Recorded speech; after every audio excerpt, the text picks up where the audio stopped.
Hello everyone, today we are going to learn basic Brisket tutorial how to use 3D polyline command. Okay, to use 3D polyline in Brisket, you can click on polyline drop down menu and then choose 3D polyline.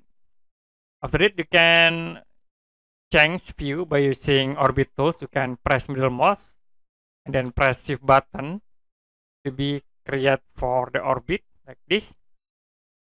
And after it, you can draw the 3D polylines. I will click start from this point. Move into this y-axis like 100. Move a z-axis 100. Then move into y-axis again 100. Now you can connect into this point.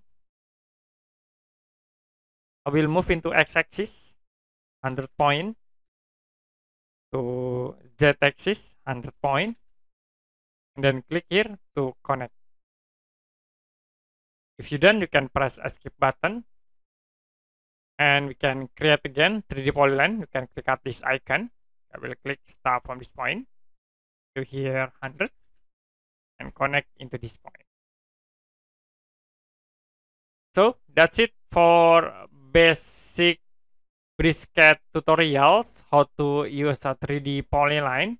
And if you have any question about this tutorial, you can comment below this video.